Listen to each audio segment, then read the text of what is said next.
Hello, good morning. क्या video और audio एकदम ठीक है क्या? ऐसा मुझे बता दीजिए और फिर हम लोग आगे चलते हैं। अब मैं आप लोगों को पढ़ा रहा हूँ तीसरा पॉइंट टेंजेंट के बारे में।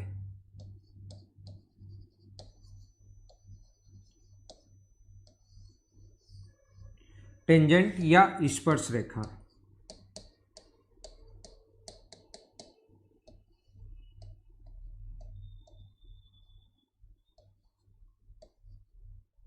हम लोग पढ़ रहे हैं टेंजेंट या स्पर्श रेखा के बारे में। ऐसी कोई भी लाइन जो सिर्फ और सिर्फ एक ही पॉइंट को टच करे, ऐसी कोई भी लाइन जो सर्किल के सिर्फ और सिर्फ एक ही पॉइंट को अगर टच करती है, सिर्फ एक ही पॉइंट को अगर टच करती है तो उसको बोलते हैं हम लोग टेंजेंट। सर्किल के अगर कोई भी बाहर स्थित पॉइंट है तो उससे ध्यान रखना हमेशा और हमेशा दो टेंजेंट्स खींची जा सकती हैं। सर्किल के अगर कोई पॉइंट बाहर स्थित है तो उससे खींची जा सकने वाली सर्किल पर जो टेंजेंट्स की संख्या होगी वो दो होगी। कोई भी पॉइंट अगर सर्किल के ऊपर है तो उस पर सिर्फ और सिर्फ हम लोग एक टेंजेंट खींच सकते हैं अगर सर्किल के ऊपर कोई पॉइंट है तो उससे, और सर्किल के अंदर अगर कोई भी पॉइंट है तो उससे कोई भी टेंजेंट नहीं खींची जा सकती। यह आप लोग याद रखना, ठीक है। सर्किल के ऊपर सिर्फ एक ही पॉइंट को टच करे उसको हम लोग बोलते हैं टेंजेंट। सर्किल के अगर बाहर कोई पॉइंट होगा तो उससे दो टेंजेंट खींची जा सकती हैं। सर्किल के ऊपर अगर कोई पॉइंट होगा तो उससे एक, और अंदर अगर होगा तो कितना होगा? जीरो। तो ये तो डेविल कुछ चीजें तो आप खुद को प्रूव करनी है, सारी ही मैं आप लोगों को नहीं बताऊंगा। कुछ चीजें मैं आपको बताऊंगा जो प्रूव करनी होंगी, वो कुछ मैं बताऊंगा, कुछ आपको खुद को प्रूव करनी है। अगर सारी की सारी चीजें मैं बताऊंगा तो फिर आप लोग क्या करोगे, आपका दिमाग कैसे चलना शुरू होगा? बाकी चीजें आसान होती हैं, जो भी मैं छोड़ता हूं वो पॉइंट, इसका मतलब ये नहीं है कि बहुत टफ पॉइंट है या आपसे होगा नहीं। अगर कोशिश करोगे तो आपसे जरूर होगा वो। आप एक काम कीजिए, यहां से यहां पर इसको मिला दीजिए। देखो, एक बच्चा बार बार पूछ रहा है कि सर प्लीज वो तो बता ही दो आप। तो देखिए, इसको अगर इससे मिलाओगे तो इस आर्क द्वारा सेंटर पर बना एंगल अगर एक्स है, इस आर्क द्वारा सेंटर पर बना एंगल अगर एक्स है, तो सेम आर्क द्वारा सरकमफ्रेंस पर बना एंगल होगा x/2 आधा होता है। और ऐसे ही अपने पास इसके द्वारा सेंटर पर बना एंगल अगर y है तो सेम आर्क द्वारा सरकमफ्रेंस पर बना एंगल यहाँ पर y/2 होगा। और इस कोण को अगर मैं थीटा मानूं जो हमें फाइंड आउट करना है, तो मुझे बताइए इसका क्या ये एक्सटीरियर एंगल का काम कर रहा है क्या?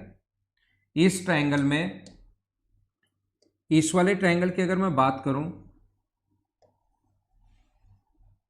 ये वाला ट्रायंगल अगर आपको दिखाई दे रहा है तो उम्मीद है समझ में आया होगा कि x/2 कैसे आया। ये x है तो इसके द्वारा यहां पर x/2, ये अगर सेंटर पर y है तो y/2, और ये अगर थीटा है तो हम लोग लिख सकते हैं थीटा बराबर, थीटा प्लस y/2 बराबर हम लोग लिख सकते हैं x/2। Exterior angle always sum of interior opposite के बराबर होता है, तो थीटा का मान क्या x/2 माइनस y/2 आ गया है क्या? तो इनको प्रूव करना आसान है, अगर आप लोग थोड़ी सी कोशिश करोगे तो ये आपसे 100% हो जाएंगे। ये आप लोग याद रखना, ठीक है। तो आगे हम लोग चलते हैं। नेक्स्ट पॉइंट मैं आपको समझा रहा हूं टेंजेंट के बारे में। और टेंजेंट सबसे पहले मैंने बताया कि होती क्या है, बाहर अगर एक ही पॉइंट को टच करके जाए उस लाइन को टेंजेंट बोलते हैं या स्पर्श रेखा बोलते हैं। और अगर बाहर पॉइंट हो तो दो, अगर ऊपर पॉइंट हो तो एक, और अंदर अगर पॉइंट हो तो कोई भी टेंजेंट हम लोग नहीं खींच सकते। या आप लोग याद रखना। अब शुरुआत करते हैं पॉइंट नंबर फर्स्ट से। इसका जो पॉइंट नंबर फर्स्ट है वो मैं आप लोगों को पढ़ाता हूं। याद रखना, रेडियस व टेंजेंट के बीच बना जो कोण होता है वो हमेशा 90 डिग्री होता है। अब बात आती है कि क्यों होता है। रेडियस व टेंजेंट के बीच बना जो कोण होगा वो 90 डिग्री क्यों होता है? एक बात याद रखना आप लोग, 90 डिग्री का मतलब परपेंडिकुलर डिस्टेंस का मतलब मिनिमम डिस्टेंस होती है, ये याद रखना। अगर किसी भी पॉइंट से हम लोग, ये लाइन है, इस पर परपेंडिकुलर की बात करें तो ये डिस्टेंस, ध्यान रखना, ऐसे डिस्टेंस तो बहुत सारी हैं, लेकिन परपेंडिकुलर डिस्टेंस का मतलब कौन सी डिस्टेंस होती है अपने पास? मिनिमम दूरी होती है। और जब भी ये डिस्टेंस अगर मिनिमम होती है तो वहां पर बना एंगल कितने डिग्री होता है? 90 डिग्री होता है। ये आप लोगों को पता होना चाहिए। तो हम लोग क्या करेंगे यहाँ पर, टेंजेंट रेडियस और यहाँ से यहाँ का अगर आप लोग मिलाते हो तो इसको हम लोग बोलेंगे रेडियस आर, और अब मैं प्रूव करूंगा कि ये पॉइंट ओ है और ये पॉइंट ए है। इस पॉइंट ओ के बीच यानी जो सेंटर है और ये टेंजेंट जो लाइन है इसके बीच मिनिमम डिस्टेंस ध्यान रखना आर ही होगी। इसके अलावा अगर कोई भी पॉइंट आप लोग लेते हो तो वो डिस्टेंस अपने पास आर से बढ़ी जाएगी। अगर आप लोग यहाँ से यहाँ तक मिलाते हो तो ये तो रेडियस होगी और उसमें समथिंग कुछ और ऐड होगा, तो ये डिस्टेंस आर से बड़ी होनी है। इसके अलावा आप लोग कहीं पर भी मिला लो, मैं ये समझाने की कोशिश कर रहा हूँ, इसके अलावा चाहे इसके पास में एकदम नज़दीक ही मिला लो, यहाँ से यहाँ तक तो आर होगा, ये तो अपने पास आर है ही, उसमें समथिंग कुछ और ऐड होगा। चाहे एकदम नज़दीक यहाँ पर भी अगर आप लोग मिला देते हो इसको तो भी आर में कुछ ऐड होगा। सिर्फ एक पॉइंट पर टच करता है तो उसी पॉइंट पर मिनिमम जो डिस्टेंस होगी वो आर होगी, और जब भी मिनिमम डिस्टेंस जो होती है तो वहाँ पर बना कोण कितना डिग्री होता है, 90 डिग्री। तो पहला जो पॉइंट है, रेडियस व टेंजेंट के बीच बना जो कोण होगा हमेशा कितने डिग्री होगा, 90 डिग्री होगा। स्पर्श रेखा व त्रिज्या के मध्य बना कोण हमेशा समकोण होता है। याद रखना, याद रखना और याद रखना। इसका 2 नंबर पॉइंट जिसको बोलते हैं हम लोग ऑल्टरनेट सेगमेंट थ्योरम, जो कि बहुत इंपॉर्टेंट है। इसका 2 नंबर पॉइंट टेंजेंट का याद रखना, ऑल्टरनेट सेगमेंट थ्योरम, एकांतर खंड परमेय, और ये काफी इंपॉर्टेंट है, इस चीज को आप लोग याद रखना।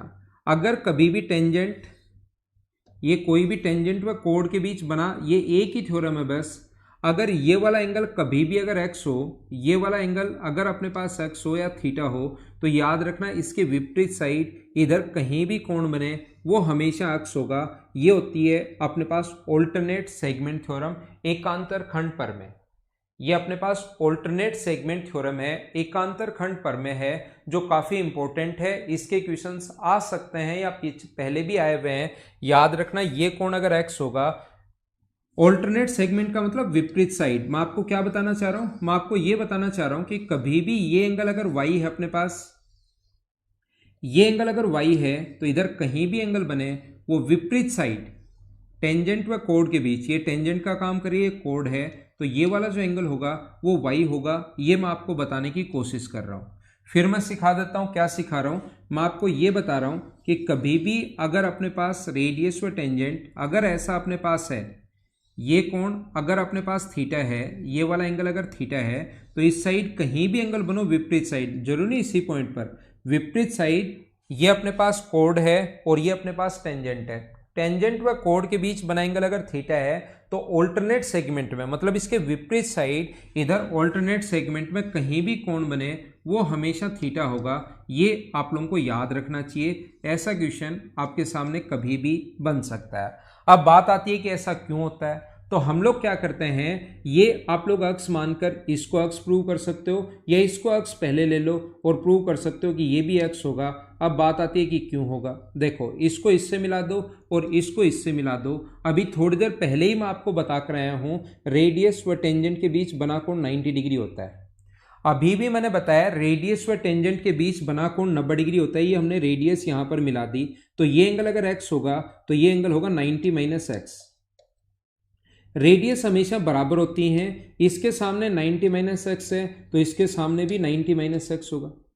और ये आपको याद होगा एक ट्रायंगल के तीनों एंगल्स का सम 180 डिग्री होता है। ये 180 माइनस 2x है, तो 180 में से घटाओगे इनको जोड़ के तो ये वाला एंगल क्या 2x ही बचेगा क्या। एक ट्रायंगल के तीनों एंगल्स का जो सम होता है, तीनों कोणों का जो योग होता है वो अपने पास 180 डिग्री होता है। भवानी 6 नंबर का फर्स्ट भाई एक बार वापस देख लेना खुद से ही, वो आसान है, एकदम आसान है। बस अंदर की तरफ बना एंगल 6 का फर्स्ट मैंने बताया कि अंदर की तरफ बना एंगल, ये वाला अगर x है और ये वाला अगर y है, तो यहाँ पर बना जो एंगल होगा वो इन दोनों के सम का आधा होगा। ये मैंने बताया था और प्रूफ भी कर दिया था, तो प्रूफ एक बार वापस देख लेना, वो आपके समझ में आ जाएगा। तो मुझे बताइए इस आर्क द्वारा सेंटर पर बना एंगल अगर 2x है तो सेम आर्क द्वारा सरकमफ्रेंस पर बना एंगल क्या इससे आधा होगा? हाँ ना बोलिए, क्या समझ पाए हो क्या?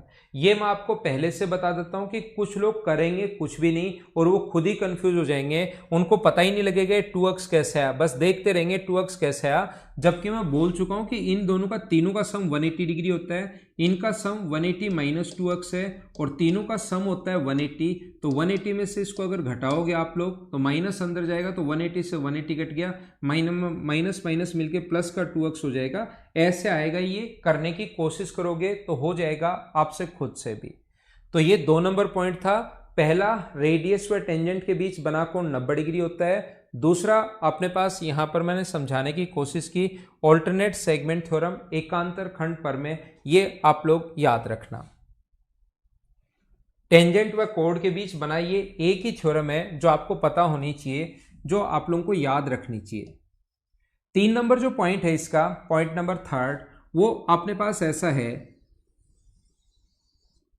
याद रखना, बाहर से डाली गई दोनों टेंजेंट्स की लेंथ हमेशा इक्वल होती है। सर्किल के बाहर अगर कोई भी पॉइंट स्थित है, वहां से अपने पास 2 टेंजेंट अगर खींचोगे तो PA बराबर होता है हमेशा PB के। ये अपने पास P से A तक ऑलवेज इक्वल होगा किसके, P से B तक के। ये दोनों हमेशा बराबर होते हैं। बात आती है कि क्यों होते हैं। हर चीज का कारण पता करोगे तो कुछ चीजें तो मैं बता देता हूं और कुछ चीजें आपको खुद को भी सोचना है। ये आप लोग याद रखना, सारी चीजें मैं नहीं बताऊंगा। ये अपने पास रेडियस बराबर है, ये अपने पास जो इसका हाइपोटेनस है, अगर मैं इसको इससे मिला दूं तो हाइपोटेनस दोनों का बराबर होता है। ये अपने पास कॉमन होने के कारण बराबर। एक रेडियस व टेंजेंट के बीच बना कोण 90 डिग्री होता है, तो RHS से दोनों के दोनों ट्रायंगल कॉन्ग्रेंट हो गए, और कॉन्ग्रेंट हो गए तो सब कुछ बराबर, बची हुई साइड भी बराबर होगी और बचे हुए एंगल भी बराबर होंगे। हाँ ना बोलिए, क्या समझ गए हो क्या।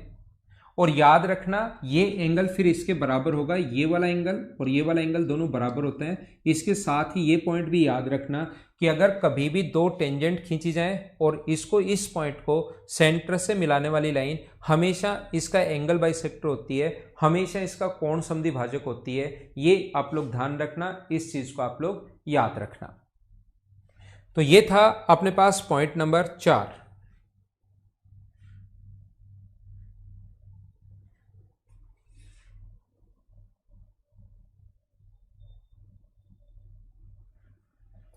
पॉइंट नंबर 5 आपको समझाने की कोशिश करता हूं मैं। पॉइंट नंबर 3 था ये, 4 नंबर में आपको बताने की कोशिश कर रहा हूं। जो 2 नंबर समझाया उसी को मैं वापस रिपीट करता हूं, एक बार वापस से सीखने की कोशिश करना आप लोग।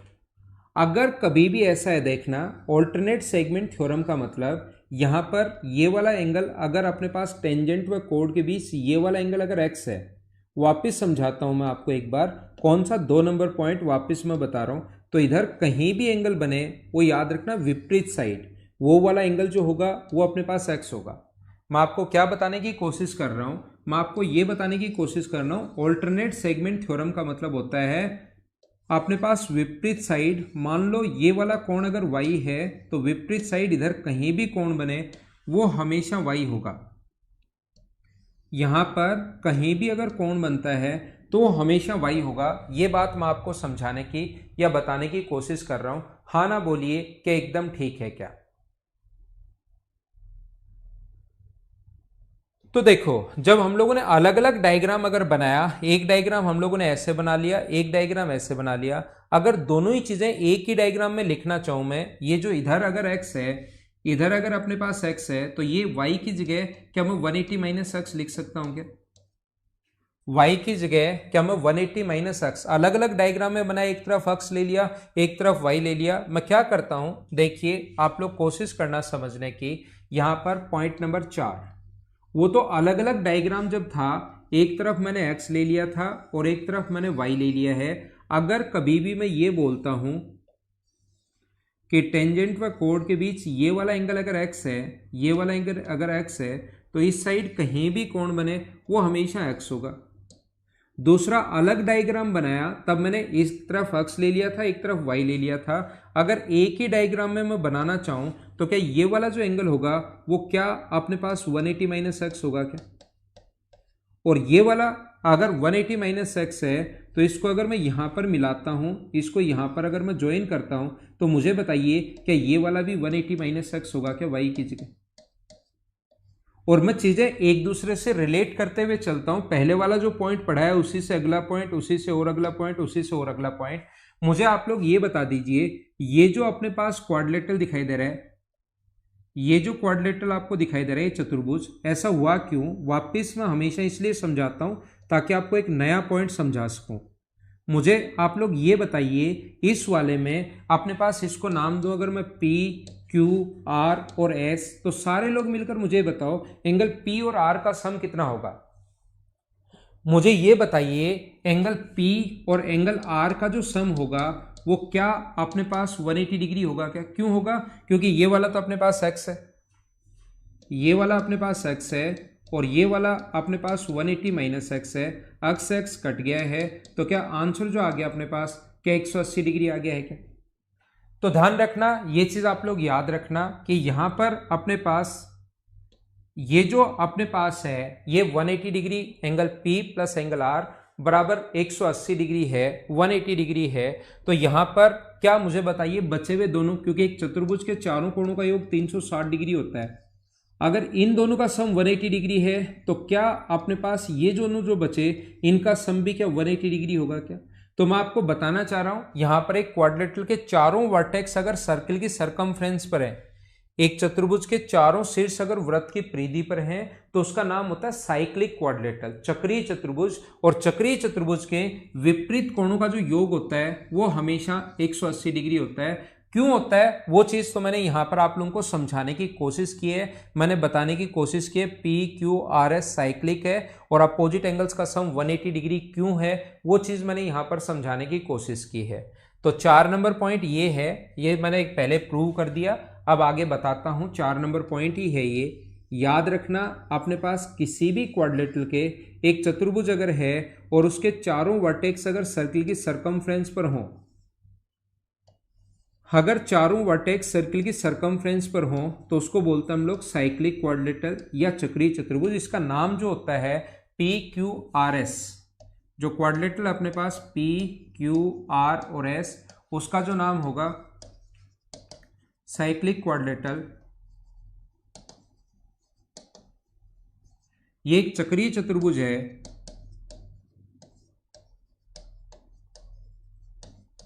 और याद रखना चक्रीय चतुर्भुज के विपरीत कोणों का जो योग होता है वो हमेशा 180 डिग्री होता है। Angle P plus angle R बराबर कितने डिग्री होगा, ये 180 डिग्री होगा।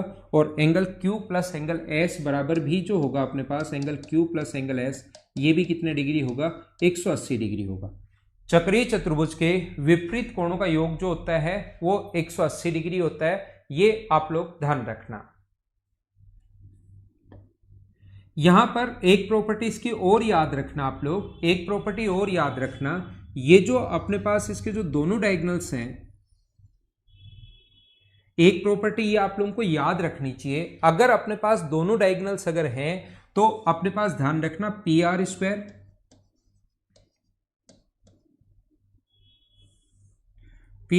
नहीं P R into Q S, दोनों डायगोनल्स का जो अपने पास प्रोडक्ट होता है P R into Q S, P से आर इंटू क्यू एस बराबर opposite side P S into Q are.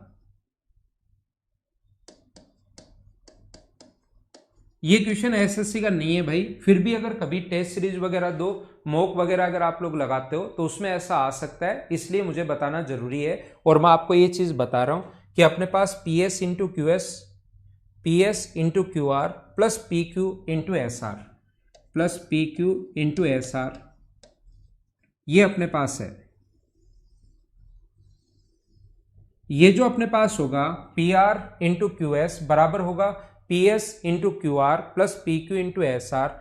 ये जो पी आर इंटू क्यू से एस तक P R into Q S बराबर P R into Q S बराबर P S into Q R plus P Q into S are, इसके बराबर होगा। सारे लोग ये बात ध्यान रखना, इस चीज को आप लोग याद रखना है। ये आगे बढ़ाने पर बड़ा सा काफी जटिल तरीके से अपने पास ये प्रूव होता है, उस चीज को हम लोग यहां पर करेंगे नहीं क्योंकि एसएससी का पॉइंट है नहीं। बस कभी मॉक वगैरह अगर देते हो आ जाए फंस जाओ तो मैं आपको ये चीज बता देता हूं। अगला नंबर पॉइंट नंबर 5 जो मैं आपको बता रहा हूं, देखिए अगर कभी भी अपने पास 5 नंबर पॉइंट अगर ऐसा अपने पास हो, किसी भी साइक्लिक क्वाड्रिलेटरल के दोनों डायगोनल्स अगर 90 डिग्री पर काटें, याद रखना स्पेशल कंडीशन है, किसी भी क्वाड्रिलेटरल के ए बी, सी और डी, ये साइक्लिक क्वाड्रेटल है। इसके दोनों डायगोनल्स अगर 90 डिग्री पर काटें, इसके दोनों डायगोनल्स अगर 90 डिग्री पर काटें, ध्यान रखना हमेशा नहीं काटते, जो साइक्लिक क्वाड्रेटल होता है उसके दोनों डायगोनल्स 90 डिग्री पर हमेशा नहीं काटते। स्पेशल कंडीशन है जैसे 90 डिग्री पर अगर काटें, जैसे ट्रायंगल में भी ऐसी चीजें मैंने पढ़ाई थी कि मीडियन जो होती हैं वो एक दूसरे को अगर 90 डिग्री पर बाइसेक्ट करने, 90 डिग्री पर इंटरसेक्ट करें, हमेशा नहीं करती। स्पेशल कंडीशन अगर अपने पास 90 डिग्री पर इंटरसेक्ट करना शुरू कर दे कभी भी दोनों डायगोनल्स, तो याद रखना उसके बाद हमें रेडियस पूछ सकता है। तो 5 नंबर जो पॉइंट है उसका पहला जो formula O A square plus O B square plus O C square plus O D square बराबर होता है 4r स्क्वायर के। r यहाँ पर इस सर्किल की रेडियस है। तो याद रखना अगर 90 डिग्री पर काटें तो O A square plus O B square plus O C square plus O D square बराबर 4r स्क्वायर होता है। कभी कभार ये लेंथ देगा ही नहीं, सिर्फ यही कहेगा यदि किसी चतुर्भुज साइक्लिक क्वाड्रेटल के दोनों डायगोनल्स 90 डिग्री पर काटें और उसकी चारों साइड दे देगा, चारों साइड हम लोगों को दे देगा, या 3 साइड और रेडियस देकर चौथी साइड पूछ लेगा।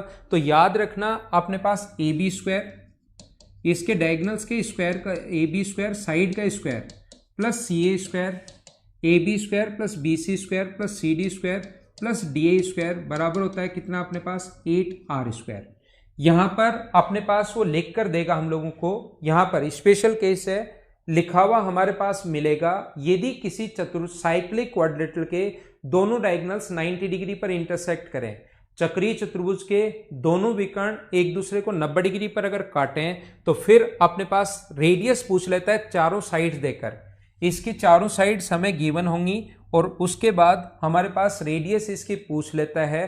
तो रेडियस अगर पूछे तो A B B C square C D square plus D A square बराबर कितना होगा 8r स्क्वायर के। Point number 5। अगला जो पॉइंट है, पॉइंट नंबर 6 जो है अपने पास वो इस प्रकार से है।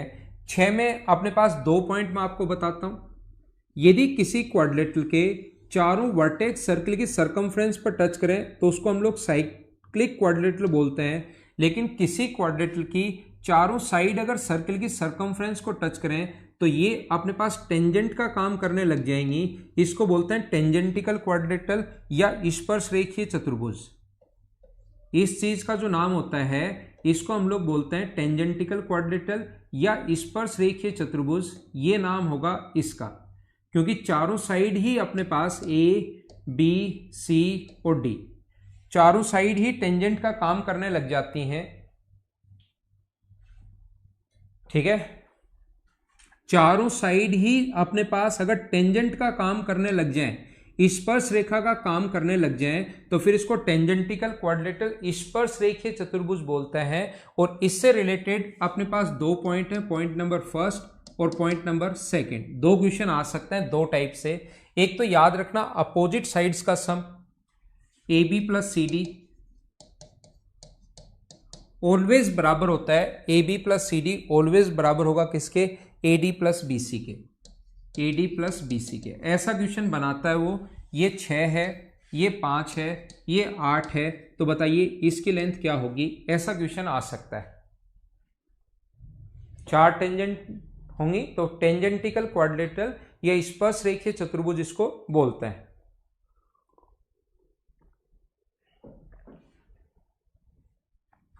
तो 6 और 5 11 है, तो 8 और 3 11 होगा, तो यहां पर 3 होना चाहिए। पहला पॉइंट, इस प्रकार से क्वेश्चन पूछा जा सकता है, छोटा और आसान क्वेश्चन अगर कभी वो पूछना चाहे तो। दूसरा जो अपने पास होगा, सेकंड नंबर पॉइंट, हम लोग क्या देख सकते हैं कि यहां पर इसका जो सेंटर है, अगर कभी भी ऐसा हो, इसका सेंटर O है, तो यहां पर बने अपोजिट एंगल्स जो होते हैं ऐसे, इस एंगल का ये एंगल x है और ये एंगल अगर y है, तो angle x plus angle y बराबर, angle x plus angle y बराबर, ये दोनों कितने डिग्री होंगे 180 डिग्री। ये 2 पॉइंट यहां पर आप लोगों को याद रखने चाहिए।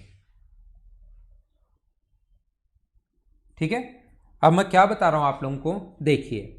अब बात आती है कि सर ऐसा क्यों होता है, ऐसे कुछ लोगों को लग सकता है ये हम लोग P मान लें, ये हम लोग Q मान लें, ये हम लोग R मान लें और ये हम लोग S मान लें, P Q R और S। तो हम लोग क्या करते हैं, यहां से यहां पर अगर इसको ज्वाइन कर दें, ये एक्स एक बार हटा देता हूं, इनको ज्वाइन कर दो, इनको ज्वाइन कर दो और इसको ज्वाइन कर दो। अगर इसको नाम दें हम लोग 1 नंबर, 2, 3, 4, 5, 6, 7 और 8, एक पॉइंट पर बने सभी एंगल्स का सम, चाहे 8 बनो, चाहे 10 बनो, चाहे 100 बनो, चाहे 1000 बनो, एक पॉइंट पर बने सभी एंगल्स का सम 360 डिग्री होता है। Angle 1 plus angle 2 plus angle 3 plus angle 4 plus angle 5 plus angle 6 plus angle 7 plus angle 8 बराबर अपने पास होता है 360 डिग्री, 360 डिग्री। 1 2 3 4 5 6 7 8 बराबर अपने पास टोटल होता है 360 डिग्री, 360 डिग्री। अब मैं आपको ये बताना चाह रहा हूं, ये समझाना चाह रहा हूं सभी को, एक ही जगह से डालेगी टेंजेंट की लेंथ बराबर होती है, ये इसके बराबर, ध्यान रखना AP बराबर होगा AS के। ये टेंजेंट रेडियस होने के कारण बराबर और बीच वाली कॉमन होने के कारण बराबर। क्या दोनों ट्रायंगल कॉन्ग्रुएंट हो गए क्या? तो कॉन्ग्रुएंट हो गए तो एक जो होगा वो 2 के बराबर होगा, ऐसे 3 जो होगा वो 4 के बराबर होगा, 5 जो होगा प्रूव कर सकते हैं 6 के बराबर होगा और 7 प्रूव कर सकते हैं ऐसे ही 8 के बराबर होगा। तो अपने पास एक तो ठीक है, इस 2 की जगह आप लोग एंगल 1 लिख सकते हो, 2 की जगह 1, 3 की जगह 3 बराबर है 4 के, 3 की जगह 4, 4 अपने पास सही, 5 पड़ा रहने दो, 6 की जगह आप लोग 5 लिख सकते हो। ये जो 6 है इसकी जगह आप लोग 5 लिख सकते हो। कैसे बराबर आया, उम्मीद है समझ पाए होंगे आप लोग। और 7 के बराबर आप लोग 8 लिख सकते हो, प्लस एंगल 8 है ही बराबर 360 डिग्री। 2 बार 1 आ गया, 2 बार 4 आ गया, 2 बार 5 आ गया और 2 बार 8 आ गया बराबर 2 कॉमन लेकर भाग दोगे, 2 कॉमन ले लिया और डिवाइड करोगे तो 180 डिग्री। मैंने 2 काम साथ किए, 2 से डिवाइड कॉमन भी ले लिया और 2 का भाग भी दे दिया। यही प्रूव करना था। 4 + 5, 4 + 5 और 1 + 8, ये अपने पास होगा 180 डिग्री, यही प्रूव करना था। अगर ऊपर वाला आपको प्रूव करना है, ऊपर वाला, तो आपको पता है AP बराबर होगा AS के, ऐसे लिख लो। AP बराबर होगा किसके, AS के, और ऐसे ही BP जो होगा वो अपने पास बराबर होगा किसके, BQ के। एक ही जगह से डालेगी टेंजेंट की लेंथ बराबर होती है, ये अपने पास इसके बराबर। ऐसे ही आप लोग लिख सकते हो यहां पर SD, DR बराबर होगा किसके, DS के, और ऐसे ही RC बराबर होगा किसके, RC बराबर होगा किसके, CQ के। इन दोनों को ऐड करोगे तो AB आ जाएगा, इन दोनों को ऐड करोगे तो अपने पास CD आ जाएगा। AP, इन दोनों को ऐड करोगे, दोनों को AP + PB, तो सभी को चारों को ऐड कर लो इधर। इन दोनों को ऐड करके आप लोग AB लिख सकते हो, ये CD है। ऐसे ही AS + DS, इन दोनों को ऐड करके आप लोग इनकी जगह AD लिख सकते हो और इनकी जगह BC लिख सकते हो। हाँ ना बताइए, एक बार बोलिए, क्या खुद प्रूव कर लोगे क्या आप लोग इसको, पहले नंबर पॉइंट को?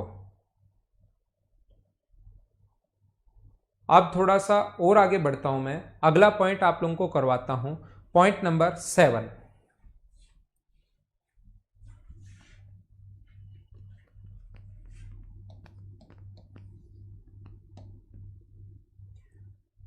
सात नंबर जो पॉइंट है वो आपको समझाने की कोशिश करता हूं। इसमें भी वही 2 पॉइंट मैं आप लोगों को बताता हूं, 7 नंबर में भी।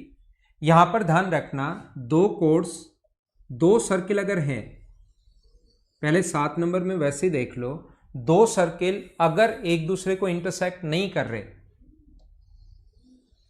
इक्वल रेडियस के हो नहीं हो, अलग अलग रेडियस के भी हो सकते हैं, तो इनसे खींची जा सकने वाली कॉमन टेंजेंट्स की जो संख्या होगी वो होंगी 4।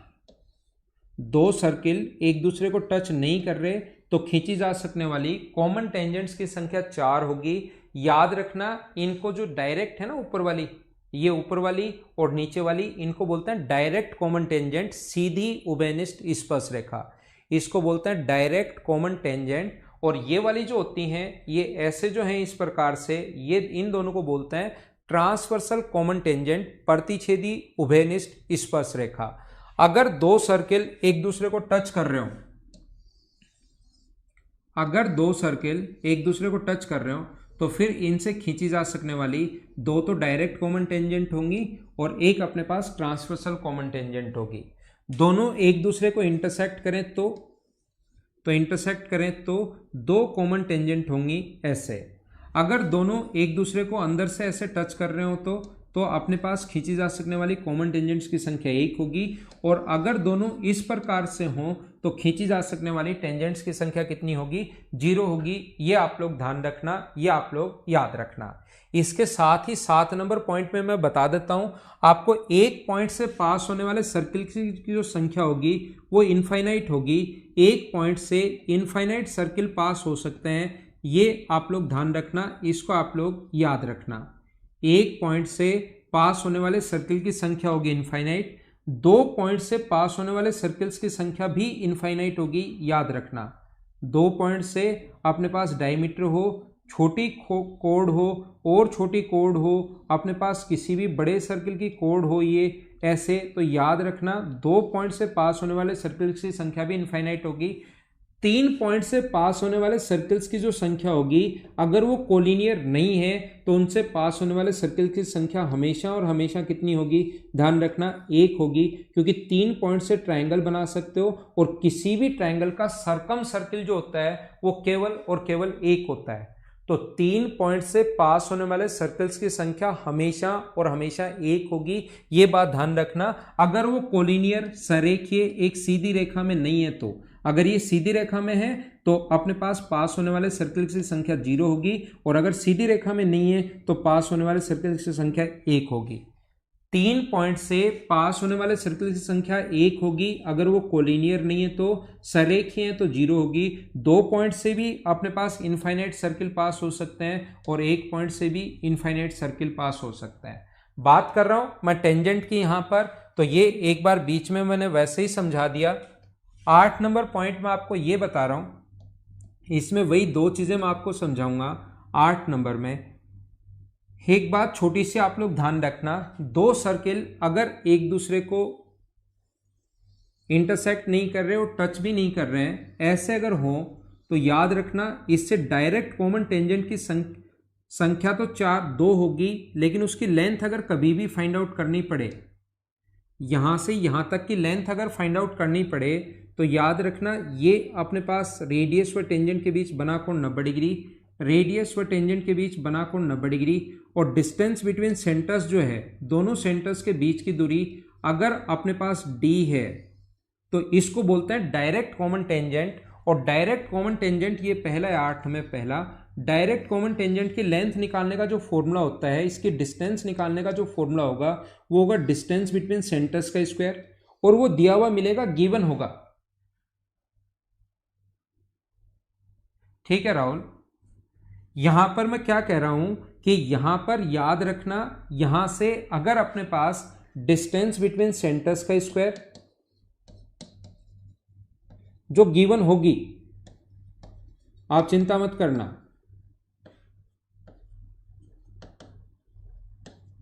-r1 - r2 का स्क्वायर, ये अपने पास फॉर्मूला होता है इसका। कभी भी ट्रांसवर्स डायरेक्ट कॉमन टेंजेंट बोलते हैं, नाम लिख सकते हो डायरेक्ट कॉमन टेंजेंट, सीधी उभयनिष्ठ स्पर्श रेखा, सीधी उभयनिष्ठ स्पर्श रेखा, डिस्टेंस बिटवीन सेंटर्स का स्क्वायर दिया हुआ मिलेगा, r1 और r2 दोनों की रेडियस है, ये गिवन होगा। सोल्व करते ही अपने पास आंसर आ जाएगा r1 और r2, ये मान लो अपने पास l है, तो ये यहां से यहां तक की लेंथ pq मान लो l है। तो हम लोग क्या करते हैं, कोशिश करना समझने की।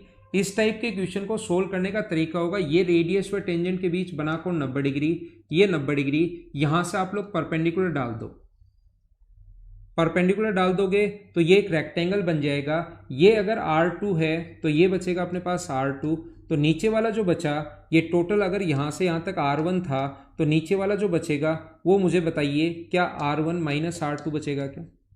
और रेक्टेंगल अगर बन गया तो ये लेंथ अगर l है, PQ की लेंथ, तो ये भी अपने पास l होनी है, और दोनों सेंटर्स के बीच की डिस्टेंस d है ही, पाइथागोरस थ्योरम से क्या आप लोग लिख सकते हो क्या कि एल का स्क्वायर बराबर D square minus R1 minus R2 का स्क्वायर, और ये एल स्क्वायर के बराबर आएगा तो रूट करोगे तो रूट बराबर डिस्टेंस बिटवीन सेंटर्स का square minus R1 minus R2 का स्क्वायर। कैसे आ गया, कैसे प्रूव कर लिया, बोलिए सारे लोग समझ पाए हो क्या?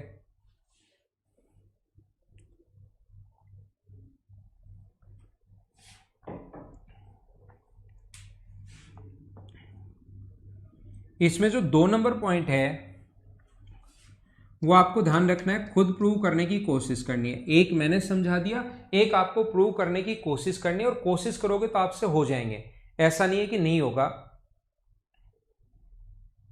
ठीक है ना। ये अपने पास अगर कभी भी ऐसा है,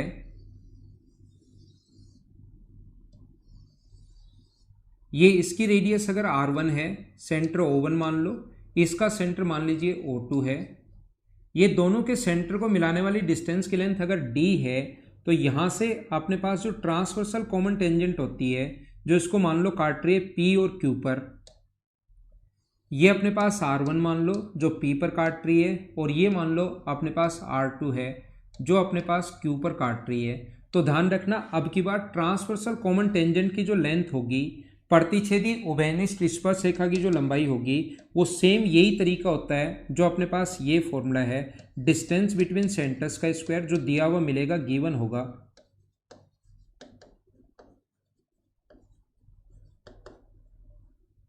माइनस R1 प्लस R2 का स्क्वायर, डिस्टेंस बिटवीन सेंटर्स का square minus R1 plus R2 का स्क्वायर।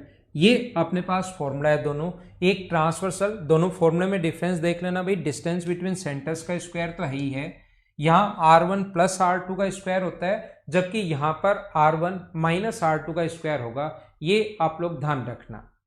सुशील कुमार, अब मेरे समझाने के बाद तो आपको पता लगना ही चाहिए ना कि ये ऐसे निकालते हैं, रेक्टेंगल बनाते हैं। ये अगर एल है, परपेंडिकुलर डालोगे, दो कोण 90 डिग्री हैं, तो तीसरा कोण 90 डिग्री होगा, तभी तो रेक्टेंगल बनेगा ना, नहीं तो रेक्टेंगल ही नहीं बनेगा। तो यहां से परपेंडिकुलर डालते ही तीसरा भी 90 है, ये भी 90 हो गया, चौथा भी।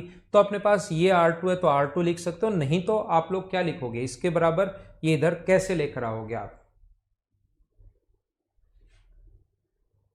रवि प्रजापत, परपेंडिकुलर डालने के बाद जब भी ये पहले से 90 डिग्री रेडियस व टेंजेंट, ये पहले से 90 डिग्री रेडियस व टेंजेंट, तो यहां से ये परपेंडिकुलर 90 डिग्री डालते ही चौथा भी 90, और ये एक रेक्टेंगल बन गया, एक आयत बन गया अपने पास। आयत की अपोजिट साइड बराबर होती हैं, चारों कोण 90 डिग्री अगर हो जाए तो या तो आयत बनेगा या स्क्वायर बनेगा। हमें सीधा सीधा दिखाई दे रहा है, ये दोनों लेंथ अलग अलग हैं तो स्क्वायर तो बन ही नहीं सकता।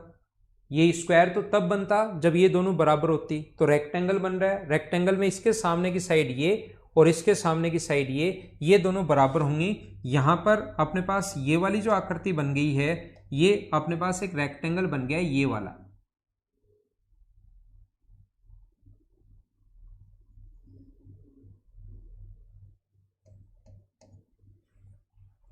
इसमें तीसरा जो पॉइंट मैं आपको समझाना चाहता हूं, 8 नंबर में ही बता देता हूं यहीं पर, जो कि आसान है। अगर कभी भी दो सर्किल एक दूसरे को टच करें, याद रखना, दो सर्किल अगर एक दूसरे को टच कर रहे हैं, उस कंडीशन में डायरेक्ट कॉमन टेंजेंट की लेंथ जो होगी वो अपने पास होगी, डायरेक्ट कॉमन टेंजेंट की लेंथ जो होगी वो अपने पास होगी 2√R1 R2। ये कब होती है? जब अगर दो सर्किल एक दूसरे को टच करें। यदि दो सर्किल एक दूसरे को टच कर रहे हैं, मैं आपको ये बताने की कोशिश कर रहा हूं, इधर देखना मैं क्या कह रहा हूं, यदि दो सर्किल एक दूसरे को बाहर से अगर टच कर रहे हो तो फिर डिस्टेंस बिटवीन सेंटर्स जो होती है वो अपने पास होती है R1 प्लस R2। और यहां पर अगर कभी भी दो सर्किल एक दूसरे को टच करें तो डिस्टेंस बिटवीन सेंटर्स जो है वो होता है R1 प्लस R2। तो जब इस फॉर्मूले में आप लोग, फॉर्मूला तो यही है डायरेक्ट कॉमन टेंजेंट का, यहां पर R1 प्लस R2 का स्क्वायर लिखोगे, और माइनस ये फॉर्मूले में है R1 माइनस R2 का स्क्वायर, ये तो फॉर्मूले में है। और जब इसको आप लोग बैठकर घर पर सोल्व करोगे तो आंसर यही आना है। ये बात आप लोग ध्यान रखना। तीसरा पॉइंट, ये 2√R1 R2 कैसे आ गया, क्या सारे लोग समझ पाए हो क्या?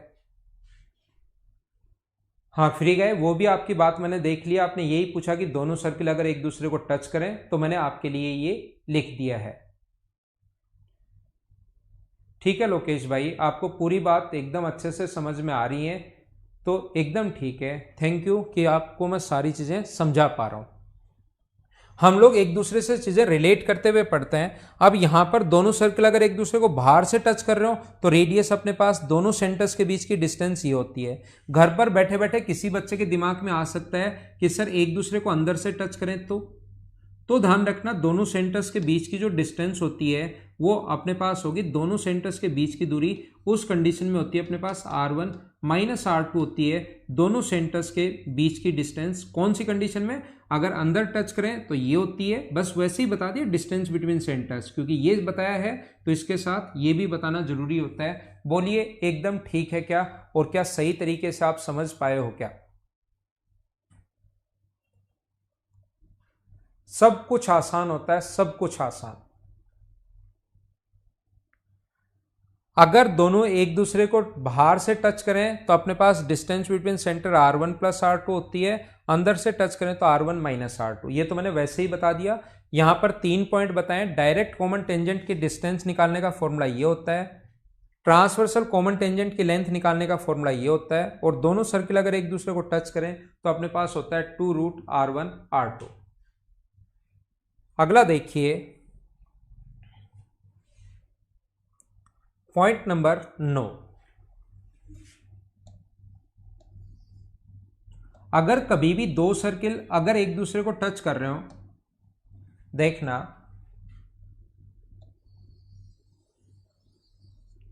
दो सर्किल अगर एक दूसरे को टच कर रहे हो जिनमें एक की रेडियस a है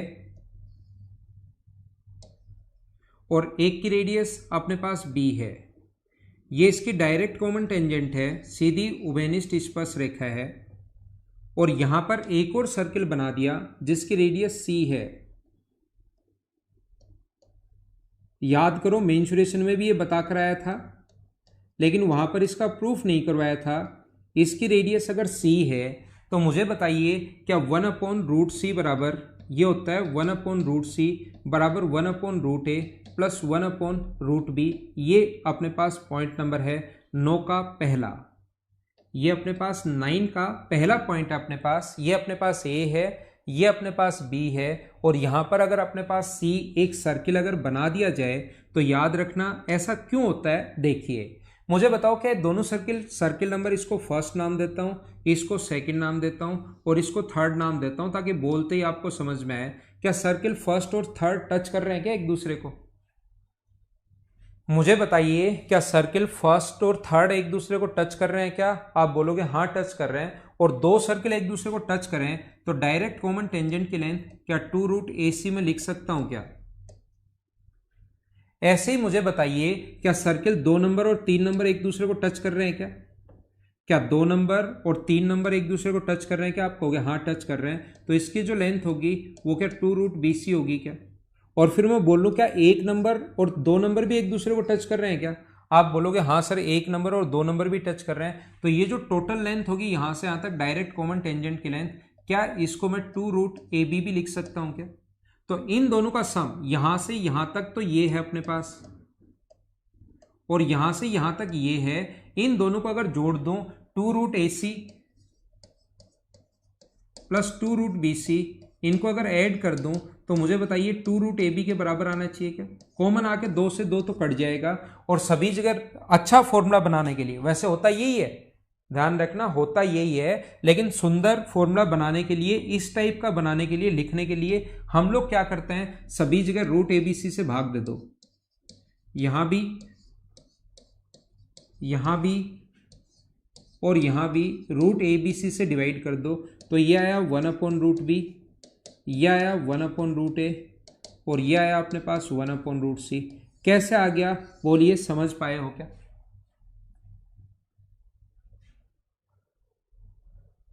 ये यहां से राहुल मैं वापस समझा देता हूं भाई आपको। वैसे मैं ज्योमेट्री में भी ये चीज मेंसुरेशन में भी बता कर आया था। ये दोनों सर्किल एक दूसरे को टच कर रहे हैं, ए और सी इनकी रेडियस है, तो डायरेक्ट कॉमन टेंजेंट की लेंथ 2√R1R2 अभी भी मैंने बताया है। तो रेडियस R1 R2 का मतलब रेडियस, तो ए और सी है तो 2√AC। ये बी और सी भी एक दूसरे को टच कर रहे हैं, तो ये लेंथ जो होगी 2√BC, और टोटल ए पहला सर्किल और दूसरा सर्किल भी टच कर रहे हैं, तो टोटल डिस्टेंस होगी 2√R1 R2, R1 की जगह ए, R2 की जगह बी। इस बड़े वाले की जो लेंथ है इन दोनों के सम के बराबर होगी। सोल्व कर लिया, अपना आंसर आ गया।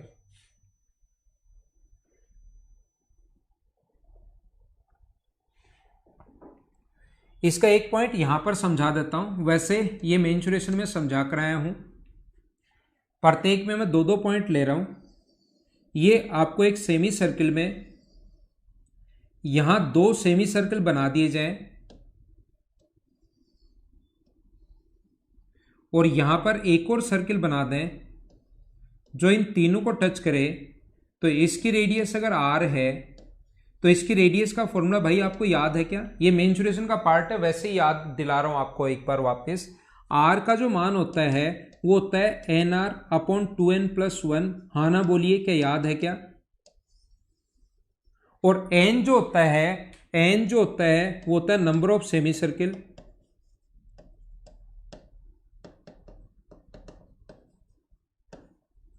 On capital R।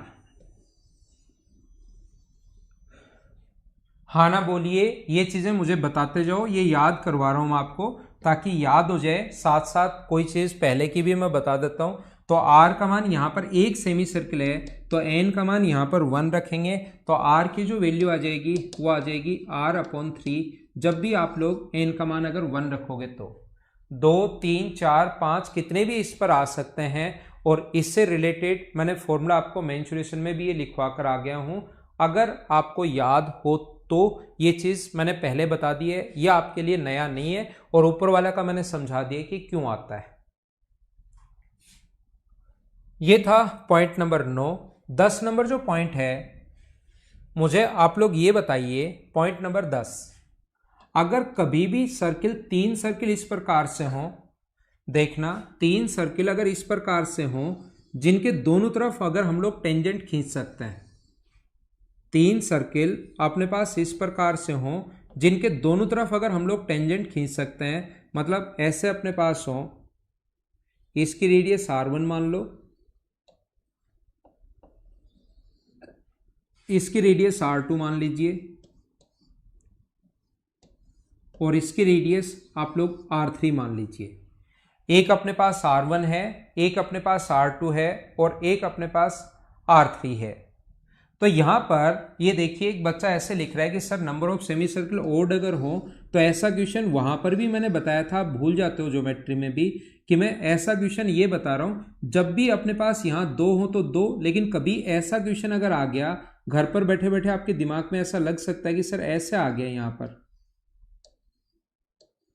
तो बताइए क्या होगा। तो याद रखना, पहली बात, ऐसा क्वेश्चन नहीं आ सकता, इस टाइप से नहीं आता है। क्यों नहीं आता है? फिर ये क्वेश्चन ज्यादा आसान हो जाएगा।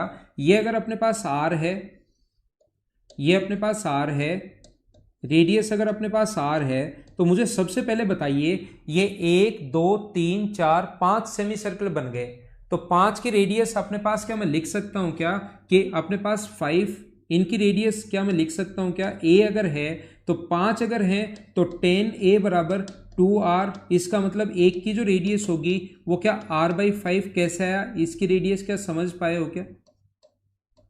टोटल अगर एक बार A मान लिया मैंने वैसे ही समझाने के लिए, तो 2A ये रहा डायमीटर, 2A ये रहा, 2A ये रहा, 2A 10A बराबर 2R के बराबर होगा। तो A की जो लेंथ आ गई वो अपने पास R/5 आ गई। मुझे बताइए यहां से यहां तक की जो दूरी होगी, ये डिस्टेंस क्या R के बराबर ही होगी क्या? तो ये तो है अपने पास R/5 और ये अपने पास है R और ये अपने पास है R, तो मैं लिख सकता हूं R/5 प्लस 2 स्मॉल r, इसकी रेडियस स्मॉल r मानी मैंने, तो इसका डायमीटर हो गया 2R बराबर कैपिटल R के बराबर होगा। तो सोल्व करके क्या आप लोग R के मान निकाल सकते हो क्या? तो याद रखना, ऐसे क्वेश्चंस में इस टाइप का क्वेश्चन आपसे नहीं पूछेगा। आपसे जो क्वेश्चन पूछेगा वो ऐसा ही पूछेगा कि अपने पास यहां पर या तो 4 होंगे और फिर एक सेमी सर्किल बनाएगा, या फिर अपने पास जैसे एसएससी में आया था, अपने पास यहां पर 3 होंगे और फिर हम लोगों से पूछता है कि ऐसा बना दिया जाए, तो आपके पास या तो इस पर 3 होंगे या इस पर 2 होंगे। ऐसा क्वेश्चन अगर आ जाए तो फिर वो पूछता नहीं है, क्योंकि ज़्यादा आसान हो गया। ये बात आप लोग याद रखना। क्या समझ पाए हो क्या?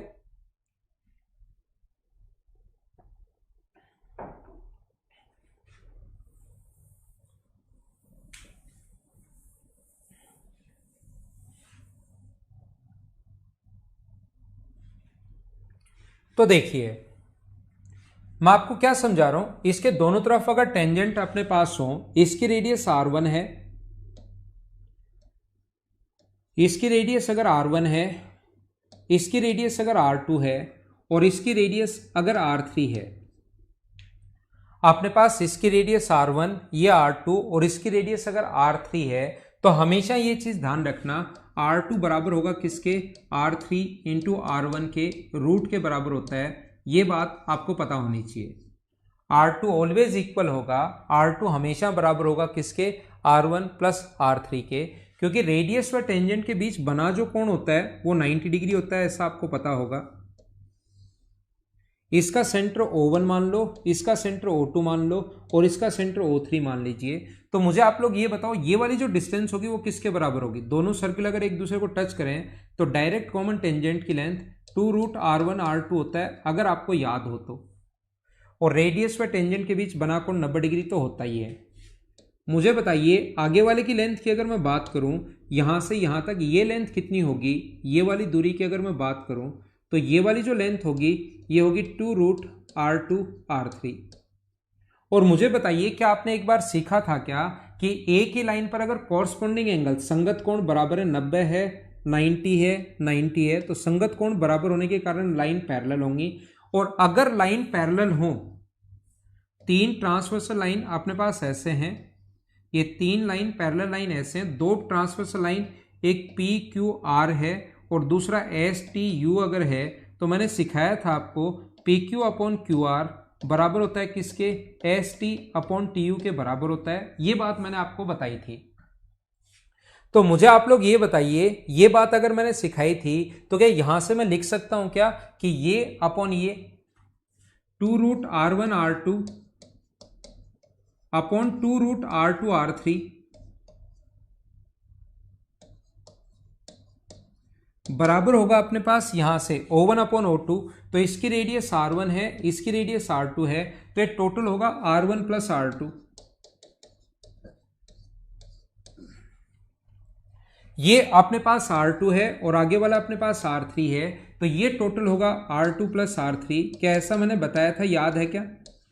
अब अपने पास 2 से 2 तो यहां से कट गया है, ये R2 यहां पर है, ये R2 यहां पर है, तो यहां पर बचेगा रूट के अंदर R1 और यहां पर बचेगा रूट के अंदर R3 बराबर R1 प्लस R2 है अपॉन नीचे R2 प्लस R3 है। दोनों तरफ होल स्क्वायर करके क्रॉस मल्टीप्लाई कर देना, लास्ट रिजल्ट अपने आप ये आ जाएगा। क्या कर लोगे क्या? दोनों तरफ आपको क्रॉस मल्टीप्लाई कर देना है और जो लास्ट रिजल्ट आ जाएगा वो अपने पास ये आ जाएगा। होल स्क्वायर करके क्रॉस मल्टीप्लाई कर देना, कुछ चीजें अपने आप कट जाएंगी और बचा हुआ अपना आंसर होगा। पॉइंट नंबर अपने पास 12 इस प्रकार से है, ये आप लोग ध्यान रखना, इस चीज को आप लोग याद रखना कि अपने पास अगर 2 सर्किल एक दूसरे को टच कर रहे हो, 2 सर्किल एक दूसरे को टच कर रहे हैं ए पर, और ये पॉइंट अगर ए है तो याद रखना PAQ जो होगा वो ऑलवेज एक राइट एंगल होगा। मुझे बताइए क्यों होगा?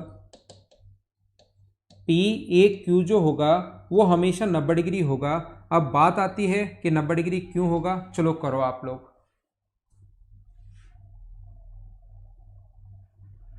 PAQ जो होगा वो 90 डिग्री होगा, क्यों होगा मुझे बताइए।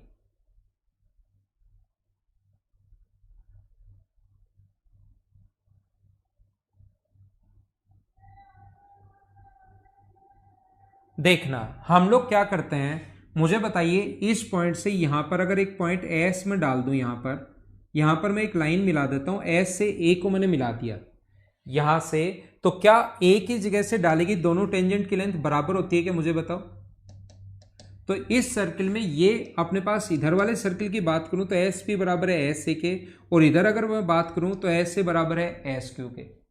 एस पी बराबर एस ए बराबर एस क्यू, और किसी भी ट्रायंगल के मिड पॉइंट से इधर कोई लाइन खींची जाए जो इनके अगर बराबर हो जाए तो यहां पर बना एंगल हमेशा 90 डिग्री होता है। क्या ट्रायंगल में बहुत अच्छे से बहुत सही तरीके से समझाया था क्या?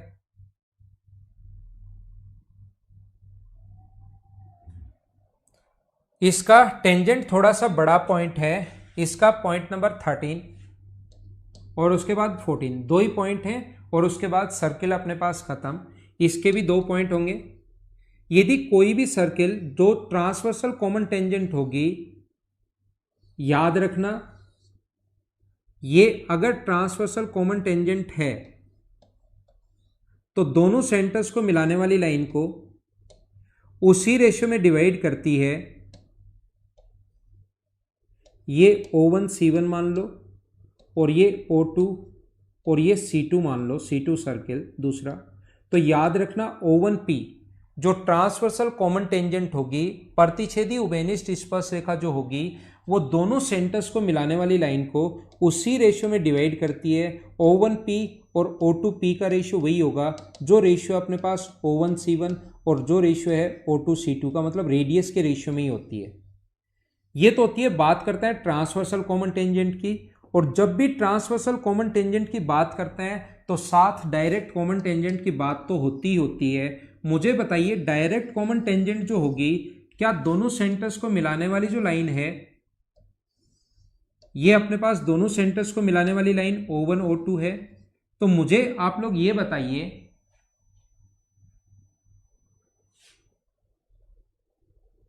क्या अब ठीक चल रही है क्या? एक बार क्लास ऑफलाइन हो गई थी, उम्मीद है कि अब ठीक चल रही होगी।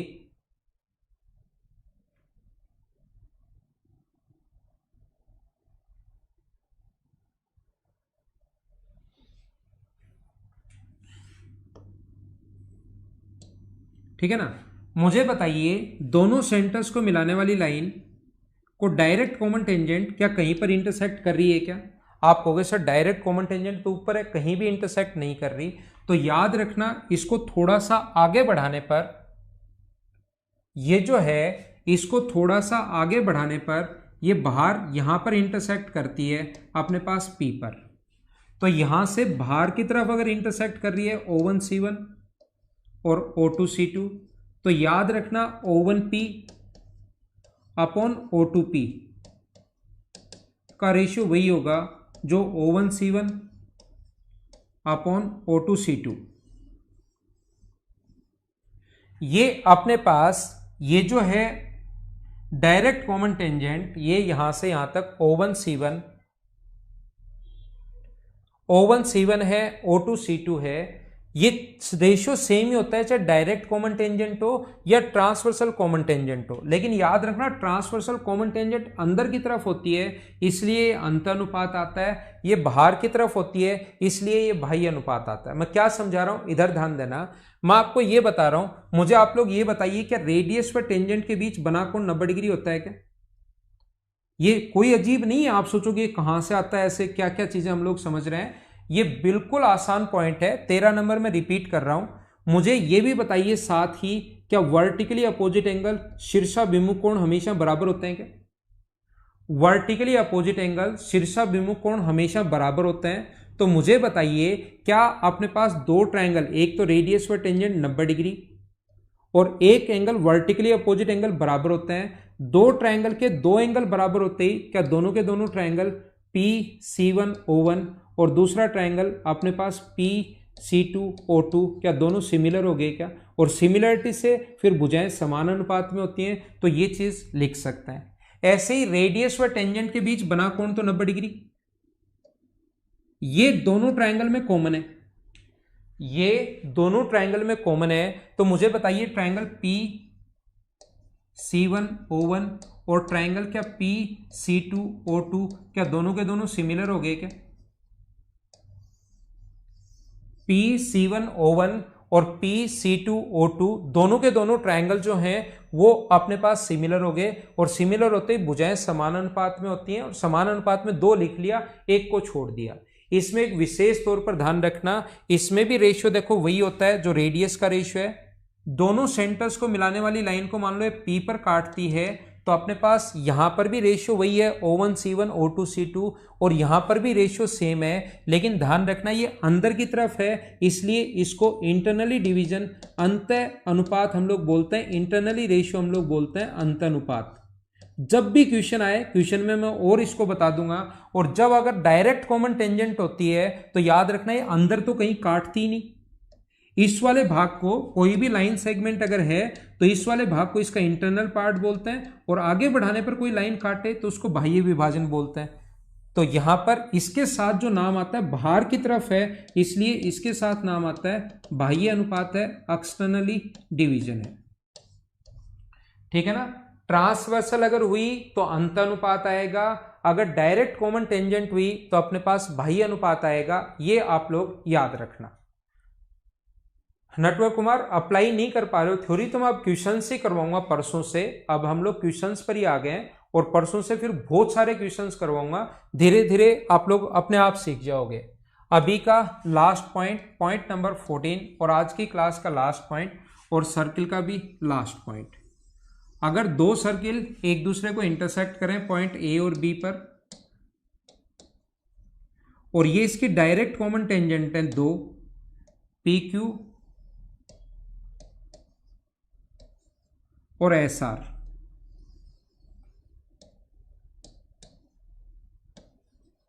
AB को दोनों तरफ आगे बढ़ाने पर, AB को दोनों तरफ बढ़ाने पर अगर X और Y पर मिले, ऐसा अगर कभी आ जाए, 2016 मेंस में आया हुआ है, तो याद रखना ऐसा अगर कभी भी अपने पास आता है तो अब इस कंडीशन में डायरेक्ट कॉमन टेंजेंट की लेंथ निकालने का जो फॉर्मूला होता है वो होता है XY का स्क्वायर माइनस AB का स्क्वायर।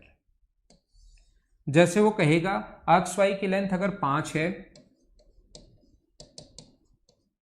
और AB की लेंथ अगर 3 है, तो मुझे बताइए डायरेक्ट PQ की लेंथ बताओ। तो PQ बराबर होगा 5 का स्क्वायर माइनस 3 का स्क्वायर, तो ये बन जाएगा 4 का स्क्वायर, और PQ की लेंथ कितनी आ जाएगी फिर 4। ये अपना आंसर होता है, याद रखना। 13 हुए हैं तो 13 देख लेना। ये अपने पास बात 13, कोई पॉइंट बीच में मैंने छोड़ दिया, वैसे नंबर छोड़ दिया होगा, पॉइंट नहीं छोड़ा है मैंने। ये 12 है, 12 में अपने पास ये 90 डिग्री होता है भाई, ये ट्राइंगल से प्रूव है, तीनों बराबर हो गए, और तीनों बराबर हो गए तो ये कौन 90 डिग्री। अच्छा 10 के बाद डायरेक्ट 12 आ गया, 10 के बाद डायरेक्ट 12 नंबर आ गया, कोई बात नहीं, देख लेना वो आप। तो पॉइंट 13 ही हुए इसमें, ये 13वां नंबर पॉइंट ही है, क्योंकि एक वो गलती से हम लोग आगे चले गए। ये हमारी आज की क्लास थी। कल मैं आपको क्वाड्रिलेटरल पढ़ाऊंगा, थ्योरी खत्म, उसके बाद काफी सारे क्वेश्चंस हम लोग करेंगे जिससे चीजें आप लोग समझ जाओगे। ओके, थैंक यू, कल की क्लास में मिलते हैं।